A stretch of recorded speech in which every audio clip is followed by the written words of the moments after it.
മഴയും പൊള്ളുന്ന വെയിലും എല്ലാം നാഥന്റെ സമ്മാനമാ. എൻ ജീവിതത്തിനു നന്നായി വരാനായി എൻ പേർക്കു താതൻ ഒരുക്കുന്നതാ. ഫാദർ ഷാജിൻ മാത്യു എന്ന പുരോഹിതൻ താൻ അനുഭവിക്കുന്ന ശാരീരിക വ്യഥയോടുള്ള ബന്ധത്തിൽ ആശുപത്രികളിൽ ദീർഘദിവസങ്ങൾ കഴിയേണ്ടി വന്ന ഒരു പ്രത്യേക പശ്ചാത്തലം.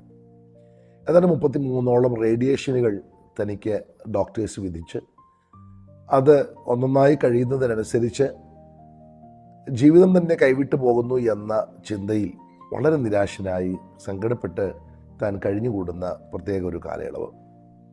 ആ സമയത്ത് പെട്ടെന്ന് തൻ്റെ നിരാശകളെയൊക്കെ വകഞ്ഞു മാറ്റത്തക്ക നിലയിൽ താൻ പണ്ടെങ്ങോ വായിച്ച ഒരു പുസ്തകത്തിൽ നിന്ന് ഒരു ഇല്യൂസ്ട്രേഷൻ തൻ്റെ മനസ്സിലേക്ക് തനിക്ക് ഓർമ്മ വരികയാണ്. അത് മറ്റൊന്നുമല്ല, 2 വ്യക്തികൾ പള്ളിയിൽ പ്രാർത്ഥനയ്ക്കായിട്ട് കടന്നുപോയി. അവർ പള്ളിയിലെ പ്രാർത്ഥനയ്ക്ക് ശേഷം തിരിച്ച് അവരുടെ ഭവനങ്ങളിലേക്കുള്ള യാത്ര. ആ യാത്രാമധ്യത്തിൽ അപ്രതീക്ഷിതമായി പെട്ടെന്ന് ഭയങ്കര മഴ പെയ്തു. കുറേ നേരം അവർ മഴ തോരുവാൻ വേണ്ടി കാത്തു നിന്നു. പക്ഷേ സമയങ്ങൾ പലത് കഴിഞ്ഞു പോയെങ്കിലും ആ മഴയ്ക്കൊരു ശമനം ഉണ്ടാകുന്നില്ല. അത് കൂട്ടത്തിൽ ഒരാൾ വല്ലാതെ ദൈവത്തെ കുറ്റം പറയാനായിട്ട് തുടങ്ങി. ദൈവമേ, ഞങ്ങൾ പള്ളിയിൽ പോയതല്ലേ, എന്നിട്ട് തിരിച്ച് ഞങ്ങൾക്ക് ഞങ്ങളുടെ ഭവനത്തിൽ എത്തിച്ചേരുവാൻ കഴിയാത്തവണ്ണം ഇത്ര ഭയങ്കരമായ മഴ, ഞങ്ങൾക്കിത് ബുദ്ധിമുട്ടാണല്ലോ. ഇതെന്തൊരു നശിച്ച മഴയായത്, മനുഷ്യനെ മൊത്തത്തിൽ മെനക്കെടുത്തുന്ന വല്ലാത്തൊരു സാഹചര്യമാണല്ലോ ഇതെന്നൊക്കെ പറഞ്ഞ് മഴയെയും പ്രകൃതിയെയും ദൈവത്തെയും ഒക്കെ വല്ലാതെ അദ്ദേഹം കുറ്റം പറയുവാനായിട്ട് തുടങ്ങി. അദ്ദേഹം ഇങ്ങനെ വാദോരാതെ ദൈവത്തെ നിരന്തരമായി കുറ്റപ്പെടുത്തുന്നത് കണ്ടപ്പോൾ തന്നോടൊപ്പം ഉണ്ടായിരുന്ന തൻ്റെ സഹയാത്രികനായ സ്നേഹിതൻ പറഞ്ഞു, ഹേയ് സ്നേഹിത, നീ എന്തിനാണ് ഇങ്ങനെ ദൈവത്തെ പ്രകൃതിയൊക്കെ കുറ്റം പറയുന്നത്?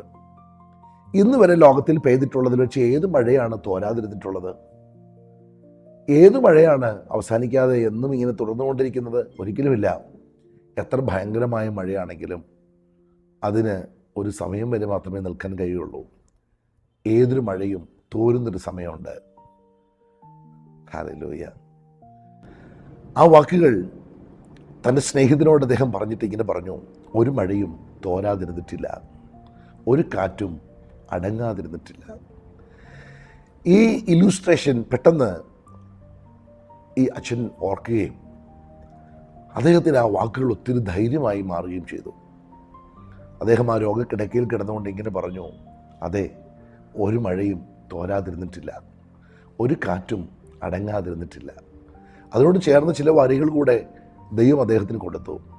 ഒരു രാവും പുലരാതിരുന്നിട്ടില്ല. ഒരു മഴയും തോരാതിരുന്നിട്ടില്ല, ഒരു കാറ്റും അടങ്ങാതിരുന്നിട്ടില്ല, ഒരു രാവും പുലരാതിരുന്നിട്ടില്ല, ഒരു നോവും കുറയാതിരുന്നിട്ടില്ല. തിരമാലയിൽ ഈ ചെറുതോണിയിൽ, തിരമാലയിൽ ഈ ചെറുതോണിയിൽ അമരത്തൻ അരികെ അവനുള്ളതാ.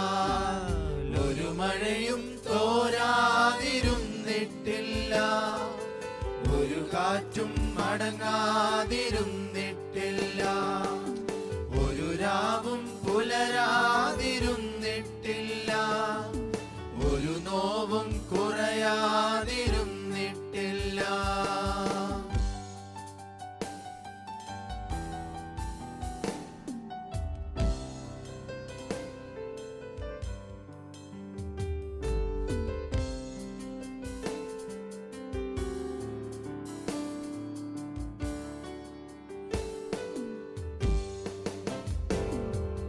മഞ്ഞും മഴയും പൊള്ളുന്ന വെയിലും എല്ലാം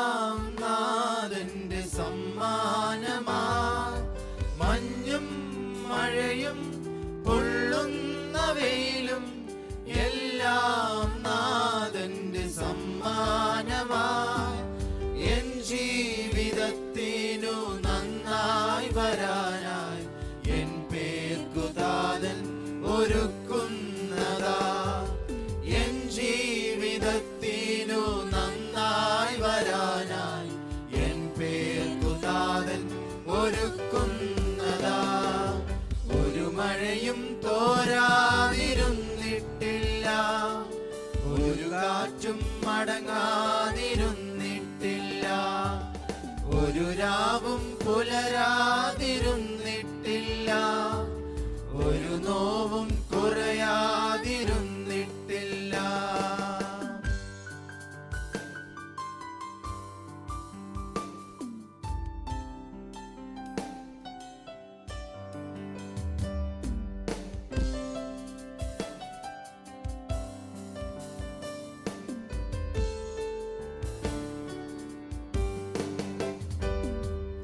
കല്ലും മുള്ളും കൊള്ളുന്ന വഴിയിൽ എന്നോട് കൂടെ നടക്കുന്നവൻ, കല്ലും മുള്ളും കൊള്ളുന്ന വഴിയിൽ എന്നോട് കൂടെ നടക്കുന്നവൻ, എൻ പാദമിടറി ഞാൻ വീണുപോയാൽ എന്നെ തോളിൽ വഹിക്കുന്നവൻ, എൻ പാദമിടറി ഞാൻ വീണുപോയാൽ എന്നെ തോളിൽ വഹിക്കുന്നവൻ, ഒരു മഴയും തോരാതിരുന്നിട്ടില്ല, ഒരു കാറ്റും മടങ്ങാതിരുന്നിട്ടില്ല, ഒരു രാവും പുലരാതിരുന്നിട്ടില്ല, ഒരു നോവും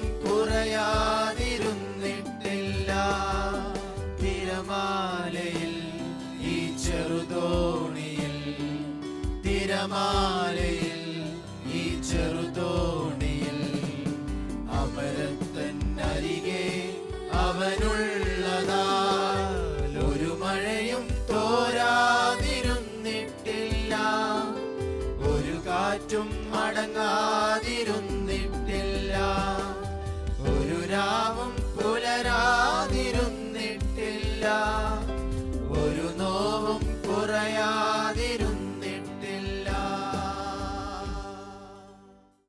പ്രതീക്ഷകൾ കൈവിടാതെ ജീവിതത്തെ നമ്മൾ മുൻപോട്ട് കൊണ്ടുപോവുകയാണ് വേണ്ടത്. പ്രതിസന്ധികൾക്കും വെല്ലുവിളികൾക്കും ശോധനകൾക്കുമൊക്കെ അല്പമായുസ് മാത്രമേ ഉള്ളൂ. ഒരു സമയം കഴിയുമ്പോൾ അതങ്ങ് അടങ്ങും, അതങ്ങ് മാറും. നമ്മൾ വീണ്ടും ഊർജ്ജസ്വലതയോടുകൂടെ പുറത്തു വരും. അതെ, എന്നെ കേൾക്കുന്ന വാത്സല്യ സ്നേഹിതരെ, സഹോദരങ്ങളെ, ജീവിതത്തിൽ നേരിടുന്ന ഏതു പ്രതിസന്ധിയുടെയും മുമ്പിൽ തളർന്നു പോകാതെ ഉറച്ചു നിൽക്കുക. വെയിലും മഴയും തോരാത്ത സാഹചര്യങ്ങളുമൊക്കെ ജീവിതത്തിൽ കടന്നു വന്നേക്കാം. എന്നാൽ അതിനെയൊക്കെ അതിജീവിച്ചുകൊണ്ട് മുൻപോട്ട് തന്നെ പോകണം. നമ്മുടെ പ്രതിസന്ധികൾക്ക് അധിക ദൈർഘ്യമില്ല. ഒരു മഴയും തോരാതിരുന്നിട്ടില്ല, ഒരു രാവും പുലരാതിരുന്നിട്ടില്ല. പ്രതീക്ഷ കൈവിടരുത്, പ്രത്യാശ നഷ്ടപ്പെട്ടു പോകരുത്. ഉറപ്പുള്ളവരായിരിക്കുക. ഭയപ്പെടേണ്ട, ഞാൻ നിന്നോട് കൂടെയുണ്ട്. ഭ്രമിച്ചു നോക്കേണ്ട, ഞാൻ നിന്നോട് കൂടെയുണ്ട്. ഞാൻ നിന്റെ ദൈവമാകുന്നു. ഞാൻ നിന്നെ സഹായിക്കും, ഞാൻ നിന്നെ ശക്തീകരിക്കും. ദൈവം നമ്മെ സഹായിക്കട്ടെ.